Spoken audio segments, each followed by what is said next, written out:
வணக்கம். விடைபெற்றார் ஸ்டாலின். ஒட்டுமொத்த தமிழகமும் மாற்றத்தை ஏற்படுத்தியுள்ளது. ஸ்டாலின் அவர்கள் விடைபெற்றுள்ளார் முதல்வர் பதவியில் இருந்து. நண்பர்களே, இந்த வீடியோவிற்கு ஒரே ஒரு லைக் மட்டும் சப்ஸ்கிரைப் பண்ணிருங்க. தமிழக வெற்றிக் கழகம் 104 தொகுதிகளில் தற்பொழுது கள நிலவரப்படி முன்னிலையில் இருக்கிறது.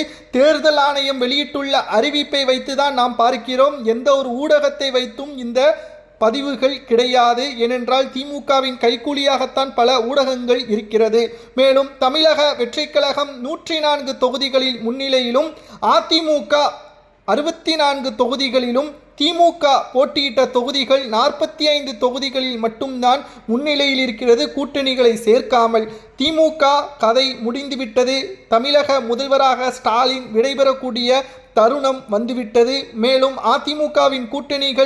திமுகவின் கூட்டணிகள் போட்டியிட்ட தொகுதிகளில் நாம் பார்க்கும் பொழுது ஒட்டுமொத்தமாக இந்தியன் காங்கிரஸ் வெறும் 5 தொகுதிகளில் மட்டும்தான் முன்னிலையில் இருக்கிறது. பாட்டாளி மக்கள் கட்சி தற்பொழுது 4 தொகுதிகளில் முன்னிலையில் இருக்கிறது. பாஜக 3 தொகுதிகளிலும், ஒட்டுமொத்தமாக டிஎம்டிகே 2 தொகுதிகளிலும், 10 இடங்களில் போட்டியிட்ட தேமுதிக தற்பொழுது 2 இடங்களில் முன்னிலையில் இருக்கிறது. விடுதலை சிறுத்தைகள் 2 தொகுதிகளில் முன்னிலையில் இருக்கிறது. திருமாவளவனுக்கு மிகப்பெரிய ஒரு அதிர்ச்சியாக மாறியுள்ளது. குறிப்பாக சிபிஐ 2 தொகுதிகளிலும், முஸ்லிம் லீக் 1 தொகுதிகளிலும், அம்மா மக்கள் முன்னேற்ற கழகம் 1 தொகுதிகளிலும், சிபிஐஎம் 1 தொகுதிகளில் முன்னிலையிலும் இருக்கிறது. இதில் ஸ்டாலின் அவர்களுக்கு மிகப்பெரிய ஒரு அதிர்ச்சி என்ன தெரியுமா?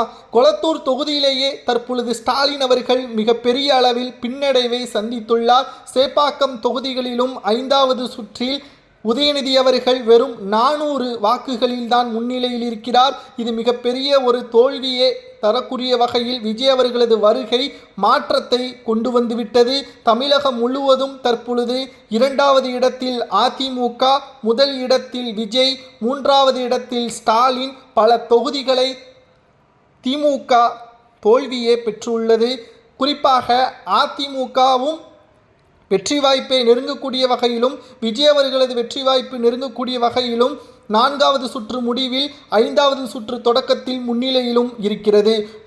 திமுகவின் கோட்டை சென்னை என்று கூறி வந்த நிலையில் ஸ்டாலின் அவர்கள் சென்னை மண்டலத்தில் உள்ள 14 தொகுதிகளில் திமுக பின்னடைவையும், விஜய் அவர்களும் அதிமுகவும் முன்னிலையிலும் இருக்கிறது.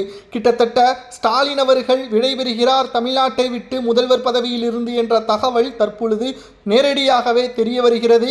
மதியம் 12 மணி அளவில் வெளியான இந்த தகவலால் ஒட்டுமொத்த திமுகவும் அதிர்ச்சியில் உள்ளாகியுள்ளது.